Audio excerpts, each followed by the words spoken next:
तो आज आपके पास नेक्स्ट क्वेश्चन ये है कि if the sum of two unit vector, क्या बोला, आपके पास कोई भी दो यूनिट वेक्टर है उसका जो सम है, यहां तक बोला, if the sum of two unit vector is a unit vector, मतलब क्या हुआ, क्या मतलब समझ में आता है। आपको मैंने फर्स्ट क्वेश्चन समझाया ना कि फर्स्ट क्वेश्चन के अंदर मैंने यूनिट वेक्टर आपको डिटेल में बताया है कि यूनिट वेक्टर का मतलब क्या होता है। नहीं देखे हो तो एक बार देख के आ जाना। तो देखो क्या बोल रहा हूं, if the sum of two unit vector is a unit vector, मतलब दो यूनिट वेक्टर का जो सम है वो क्या है, एक यूनिट वेक्टर है। अब देखो यूनिट वेक्टर को रिप्रेजेंट करने का तरीका मैंने आपको बताया था कि हम उसको कैसे दिखाते हैं, चाहे तो कैप बोल दो, चाहे उसको आप लोग कैप से ही बोलते हो तो कैप बोलो, नहीं तो आप उसको हैट भी बोल सकते हो। ठीक है, अब देखो if the sum of two unit vector, अब टू यूनिट वेक्टर आप कुछ भी मान लीजिए लेट कर लेता हूं कि आपके पास दो यूनिट वेक्टर हैं, A unit vector plus B unit vector is equals to C unit vector. ठीक है, समझ में आ गया। यहां पर मैं वेक्टर नहीं बना रहा हूं, यहां पर यूनिट वेक्टर बना रहा हूं। क्यों बना रहा हूं यूनिट वेक्टर, बात यहां पर आती है। क्या बात आती है, जिन्होंने पहला क्वेश्चन देखा है उनको समझ में आ गया होगा। क्यों, क्योंकि यूनिट वेक्टर का मॉडुलस कितना होता है, 1। अब देखिए then the magnitude of their difference, आपको बोला हुआ है कि यदि आपके पास कोई भी दो यूनिट वेक्टर हैं उनका जो सम है वो एक यूनिट वेक्टर आता है। मुझे नहीं पता कि यूनिट वेक्टर, अब देखो यहां पर कंफ्यूजन पता है क्या होता है, कंफ्यूजन जो सबसे ज्यादा जो बच्चों को होता है वो ये होता है, सर देखिए आपने हमें बताया था कि यूनिट वेक्टर जो होता है उसका मैग्नीट्यूड हमेशा एक होता है। क्या बोला मैंने, कि आपके पास जो यूनिट वेक्टर होता है उसका मैग्नीट्यूड हमेशा कितना होता है, एक होता है, 1। बात क्लियर है, यही मैंने बताया। लेकिन बच्चे पता है क्या बोलते हैं मुझे कि सर जब आपने 1 बताया तो 1 + 1 = 2, मतलब 2 = 1 होना चाहिए, ये कैसे पॉसिबल है। रियल में तुम बोल ही गलत रहे हो। क्यों गलत बोल रहे हो, देखो मैंने आपको बताया था कि क्वेश्चन नंबर 1 के अंदर कि मैग्नीट्यूड आपको हमेशा डायरेक्शन देता है। डायरेक्शन का मतलब क्या हुआ, देखो मान लो कि ए वेक्टर है जिसकी वैल्यू है i + j + k, ठीक है। बी वेक्टर है उसकी वैल्यू है 2i + j - 7k। देखो आप चाहो तो इसका यूनिट वेक्टर निकाल सकते हो, चाहे तो इसका यूनिट वेक्टर निकाल सकते हो। कैसे निकालोगे, इसके मॉड्यूलस से डिवाइड कर देना, जितना डिवाइड कर दोगे उसकी वैल्यू हमेशा 1 बच जाएगी। ये बात आपको पता है ना कि जैसे मान लो कि इस पूरे की वैल्यू आती है 20, आप इसको 20 से डिवाइड कर दोगे, कितना वैल्यू आ गया, 1। फॉर एग्जांपल मैं बता रहा हूं, इसका वैल्यू आ गया -171, इसको 171 -171 से डिवाइड कर दो, टोटल वैल्यू कितना आ गया, 1। तो मतलब क्या समझ में आया, मतलब माइनस मैग्नीट्यूड नहीं हो सकता, मतलब प्लस की बात कर लेते हैं यहां पर। तो मतलब क्या हुआ कि इसकी वैल्यू कितनी आ गई, 1। मतलब एक बात समझ में आई ना कि यूनिट वेक्टर का मैग्नीट्यूड तो 1 ही होगा, लेकिन डायरेक्शन उसकी चेंज हो सकती है। इसलिए मैं इन दोनों वेक्टर को सेम नहीं बोल सकता।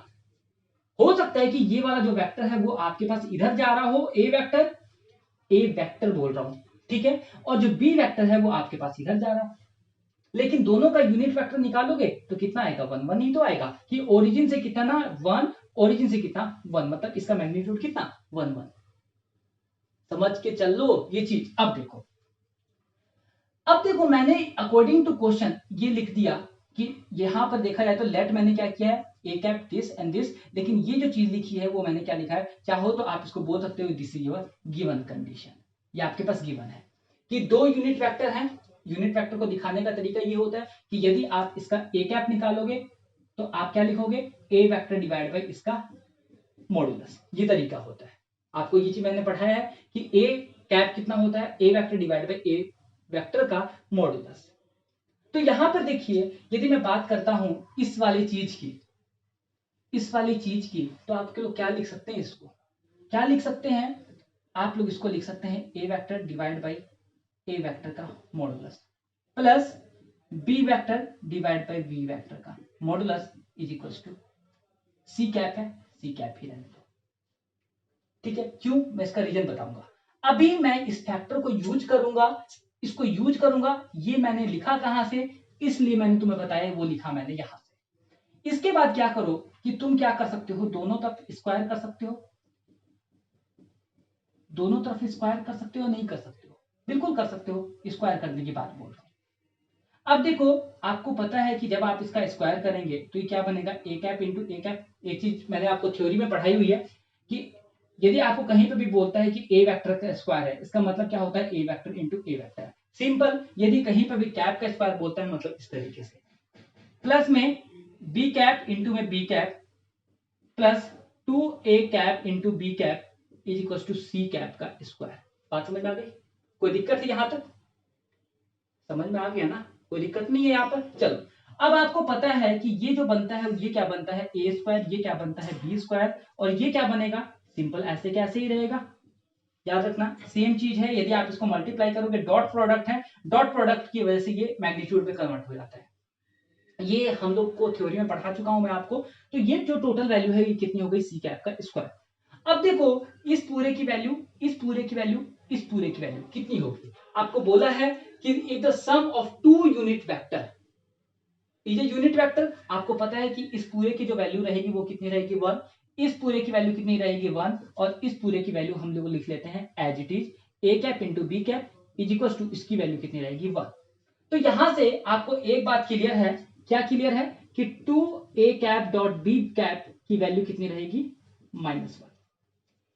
एक 2a cap b cap total value कितनी होगी, 1 माइनस का 2, मतलब कितना हो गया, -1। इस फैक्टर को मैं रख रहा हूं, क्यों रख रहा हूं उसको मैं बताता हूं अभी। अब देखिए आपको जो बोला है वो क्या बोला है, then magnitude of their difference, मतलब क्या हुआ कि प्लस की जो वैल्यू है वो क्या है, एक यूनिट वेक्टर है। लेकिन आपको जो बताना है वो क्या बताना है, आपको बताना है कि यदि इसी क्वेश्चन के अंदर यदि A cap minus B cap बोल दिया जाए तो बताइए कि उसकी वैल्यू कितनी होगी। यही बोला है ना कि आपको मैग्नीट्यूड बोला है, मतलब इसका मैग्नीट्यूड कितना होगा, कितना मैग्नीट्यूड होगा। तो देखो मैं क्या बोल सकता हूं, मैं इसको वैल्यू निकालना है मुझे, तो मैं यहां क्या कर रहा हूं, जब भी आपको इस टाइप का क्वेश्चन देता है, जब भी ऐसा होगा, हमेशा याद रखना 99.9% क्वेश्चन के अंदर इसका स्क्वायर करना पड़ेगा। स्क्वायर करने का फायदा क्या होता है कि वो हमारे पास एक न्यूमेरिकल वैल्यू में कन्वर्ट हो जाता है, इसलिए 99.9 बोला मैंने आपको। अब देखिए आप इसको सॉल्व कीजिएगा तो ये कितना होगा, A square plus B square minus का 2a cap dot b cap. बात समझ में आई? अब देखो, तो यहां से इसकी वैल्यू कितनी हो गई, 1, इसकी वैल्यू कितनी हो गई, 1, और इस पूरे फैक्टर की वैल्यू मैंने आपको निकलवाई है कितनी, -1। कितनी वैल्यू आई है, एक बार इसकी फिर से वैल्यू एक बार चेक करो तो, A vector this plus this equal to this equal to 1। ठीक है, तो हमारे पास इस पूरे फैक्टर की जो वैल्यू बचती है वो कितनी हो गई, 1 का स्क्वायर, 1 का स्क्वायर। आपसे डिफरेंस पूछा है ना, the magnitude of their difference, तो इनके मैग्नीट्यूड का डिफरेंस कितना रहेगा, -2ab की वैल्यू कितनी हो गई, -1, मतलब माइनस और माइनस कितना हो गया, प्लस। बात समझ आई? एक बार मैं फिर से बता देता हूँ, माइनस फॉर्मूले वाला, और इस पूरे फैक्टर की वैल्यू कितनी है, -1, तो इस पूरे फैक्टर की वैल्यू कितनी हो गई, 3 बोल सकता हूं। तो ये किसकी वैल्यू हुई, ए कैप माइनस में बी कैप के मॉडुलस का स्क्वायर की। यदि मैं स्क्वायर हटाऊंगा तो यहां से कितना हो गया, √3। तो मतलब क्या हुआ, मॉडुलस है, इसलिए मैंने यहाँ पे इसकी पॉजिटिव वैल्यू कंसिडर की हुई है। बात समझिए, बात समझिए या नहीं समझे? मतलब क्या हुआ, आपको क्वेश्चन के अंदर बच्चों क्या गिवन था, क्वेश्चन के अंदर गिवन था कि यदि आपके पास दो यूनिट वेक्टर हैं, उनका जो सम है वो कितना है, एक यूनिट वेक्टर आया हुआ है, मुझे उसकी वैल्यू नहीं पता है, क्योंकि मैंने आपको बताया ना डायरेक्शन कुछ भी हो सकती है, इसलिए इसको सेम मत लेना। सबसे बड़ी बात यहां पर दिक्कत ये आती है। ठीक है, यदि आप लोग ये समझ गए तो ये आप लोग ऑटोमेटिक निकाल देंगे। बात समझ में आ गई? मैंने पूरे क्वेश्चन के अंदर क्या किया, सबसे पहले ये कंडीशन लिखी, कोई भी 3 मैंने यूनिट वेक्टर मान लिए, 2 यूनिट वेक्टर का सम तीसरे यूनिट वेक्टर के बराबर है। देन मैंने यहां से इसको सॉल्व किया, ये यूनिट वेक्टर का फॉर्मूला मैंने यहां पर लिखा, इसके लिए लिखा, इसके लिए मैंने नहीं लिखा। क्यों नहीं लिखा, उसका रीजन था, क्या रीजन था, कि इसका स्क्वायर करूंगा, मुझे पता था कि इसकी वैल्यू तो 1 होनी है क्योंकि यूनिट वेक्टर है। सिंपल। यदि मैं यहां पर कर देता, यहां पर कर देता, तो यहां पर क्या होगा, A square plus B square साथ में 2ab आएगा।